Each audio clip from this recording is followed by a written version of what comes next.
برادران اسلام، واقعہ کربلا تاریخ اسلام ہی نہیں بلکہ تاریخ انسانیت کا ایک بہت بڑا سانحہ تھا، جس میں نام نہاد یزیدی خلافت نے امام علی مقام امام حسین کو کربلا کے مقام پر شہید کیا۔ حضرت سیدنا امیر معاویہ نے وفات سے پہلے یزید کو کچھ وصیتیں فرمائیں۔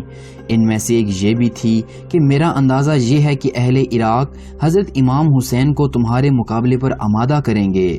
اگر ایسا ہوا اور مقابلے میں تم کامیاب ہو جاؤ تو ان سے درگزر کرنا اور ان کی قرابت رسول صلی اللہ علیہ وسلم کا پورا احترام کرنا، ان کا سب مسلمانوں پر بڑا حق ہے۔ یزید نے تخت خلافت پر آتے ہی والی مدینہ ولید بن عتبہ کو خط لکھا کہ حضرت امام حسین، حضرت عبداللہ بن عمر، عبداللہ بن زبیر کو بیعت خلافت پر مجبور کرو اور ان کو مہلت تک نہ دو۔ یزید کو خطرہ تھا کہ کہیں ان میں سے کوئی خلافت کا دعویٰ نہ کر دے اور ایسا نہ ہو کہ سارا حجاز میرے خلاف اٹھ کھڑا ہو۔ سیدنا امام حسین کے دعوی خلافت کی صورت میں عراق میں بغاوت کا سخت اندیشہ تھا۔ اس وجوہات کی بنا پر یزید کے پیش نظر سب سے بڑا مسئلہ اپنی حکومت کی بقا اور اس کا تحفظ تھا۔ ابھی تک اہل مدینہ کو سیدنا امیر معاویہ کی وفات کی خبر نہ تھی۔ ولید یزید کے اس حکم سے بہت گھبرایا کیونکہ اس کے لیے اس کی تعمیل بہت مشکل تھی اور وہ اس کے انجام کو بھی بخوبی جانتا تھا۔ اس نے اپنے نائب مروان بن حکم کو بلایا اور اس سے اس معاملے میں مشورہ طلب کیا۔ مروان ایک نہایت سنگ دل اور سخت مزاج تھا۔ اس نے کہا کہ میری رائے یہ ہے کہ ان تینوں کو اسی وقت بلائیں اور بیعت کا حکم دیں۔ اگر تو وہ بیعت کر لیں تو بہتر ہے، اگر وہ انکار کریں تو ان تینوں کا سر قلم کر دو۔ اس مشورے کے بعد ولید نے ان تینوں حضرات کو بلا بھیجا۔ اس وقت سیدنا امام حسین اور عبداللہ بن زبیر دونوں مسجد نبوی میں تھے اور وہ وقت بھی ایسا تھا کہ اس وقت میں ولید کسی سے نہیں ملتا تھا۔ قاصد نے ان دونوں کو امیر کا پیغام دیا۔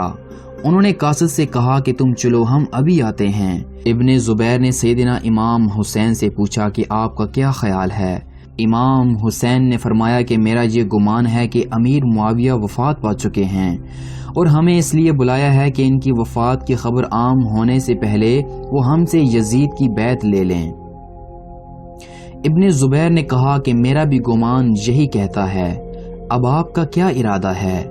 امام حسین نے فرمایا کہ میں اپنے چند جوانوں کو ساتھ لے کر جاتا ہوں کیونکہ انکار کی صورت میں ہو سکتا ہے کہ معاملہ نہایت نازک صورتحال اختیار کر جائے۔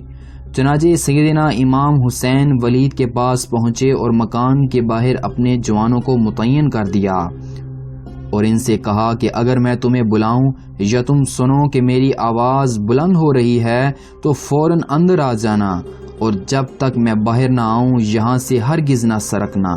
سیدنا امام حسین اندر تشریف لے گئے اور سلام عرض کیا۔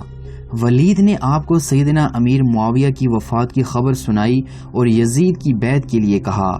آپ نے تعزیت کے بعد فرمایا کہ میرے جیسا آدمی اس طرح چھپ کر بیعت نہیں کر سکتا اور نہ ہی میرے لیے اس طرح خفیہ بیعت کرنا مناسب ہے۔ ولید ایک صلح پسند آدمی تھا۔ اس نے کہا کہ آپ تشریف لے جائیں۔ آپ جب اٹھ کر چلنے لگے تو مروان نے بہت برہم ہو کر ولید سے کہا، اگر تم نے اس وقت ان کو جانے دیا اور بیعت نہ لی تو پھر ان پر قابو نہ پا سکو گے۔ مروان نے ولید سے کہا، تم نے میری بات نہ مانی، خدا کی قسم اب تم ان پر ہرگز قابو نہ پا سکو گے۔ یہ بہترین موقع تھا کہ تم ان کو قتل کر دیتے۔ ولید نے کہا کہ تم پر افسوس، تم مجھے ایسا مشورہ دے رہے ہو جس میں میرے دین کی تباہی ہے۔ کیا میں صرف اس وجہ سے نواس رسول کو قتل کر دیتا کہ وہ یزید کی بیعت نہیں کرتے؟ اگر مجھے دنیا بھر کا مال و متاع مل جائے تو بھی میں ان کے خون سے اپنے ہاتھوں کو آلودہ نہ کروں۔ خدا کی قسم، قیامت کے دن جس سے خون حسین کی باز پرس ہوگی وہ ضرور اللہ کے سامنے مارا جائے گا۔ ولید کے پاس سے واپس آنے کے بعد امام علی مقام سخت کشمکش میں مبتلا تھے۔ یزید کی بیعت آپ کو قلبی طور پر سخت ناپسند تھی کیونکہ وہ ایک نااہل شخص تھا۔ اس کا تقرر بھی خلفائے راشدین کے اسلامی طریقے انتخاب کے بالکل خلاف اور غیر شرعی طور پر ہوا تھا۔ بلکہ آپ کے نزدیک یہ کیسر و کسریٰ کی طرز کی پہلی شخصی حکومت تھی، اس لیے آپ احتجاجاً اس کے خلاف تھے، اور دوسری طرف حالات اجازت نہیں دیتے تھے کہ آپ علی الاعلان اس کے خلاف آواز بلند کریں۔ ادھر عبداللہ بن زبیر طرح طرح کے ہیلوں سے ولید کی قاصدوں کو ٹالتے رہے اور دوسرے دن مدینہ منورہ سے نکل کر مکہ مکرمہ کو ہجرت کر دی۔ ولید کا عملہ سارا دن ان کی تلاش میں پھرتا رہا۔ ادھر شام کے وقت پھر ولید نے امام علی مقام امام حسین کے پاس اپنے آدمی بھیجے۔ آپ نے فرمایا اس وقت تو میں نہیں آ سکتا، لہٰذا میں صبح حاضر ہوں گا۔ ولید نے یہ بات مان لی اور آپ نے اسی رات اپنے اہل و عیال اور عزیز و اقارب کو ساتھ لے کر مدینہ منورہ سے مکہ مکرمہ کی طرف ہجرت کا ارادہ کر لیا۔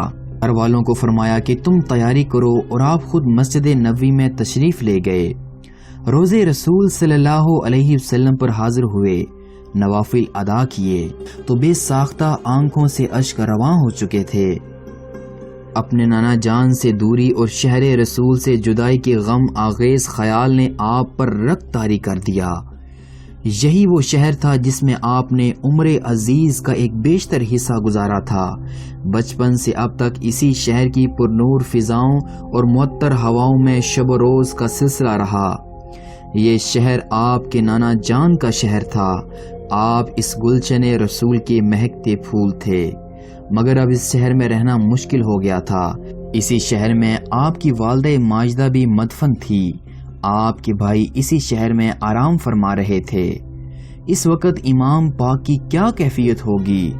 پھر آپ یہ آیت پڑھتے ہوئے شعبان 60 ہجری میں بما اہل و عیال مکہ مکرمہ کی طرف چل پڑے، تو وہ اس شہر سے نکلا ڈرتا ہوا، اس انتظار میں کہ اب کیا ہوتا ہے۔ کہا اے میرے رب، مجھے ظالم قوم سے نجات عطا فرما۔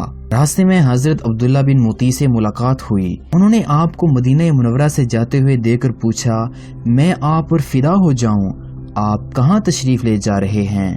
فرمایا فی الحال تو مکہ مکرمہ جا رہا ہوں، وہاں جا کر اللہ تعالیٰ سے استخارہ کروں گا کہ کہاں جاؤں۔ حضرت عبداللہ بن مطیع نے کہا اللہ آپ کو خیر و عافیت سے رکھے، جب آپ مکہ پہنچ جائیں تو کوفے کا ہرگز ارادہ نہ فرمائیں، کیونکہ وہ ایک منحوس شہر ہے، کیونکہ اسی شہر میں آپ کے والد محترم شہید ہوئے اور وہیں آپ کے بھائی حضرت حسن کو بے یار و مددگار چھوڑ دیا گیا تھا۔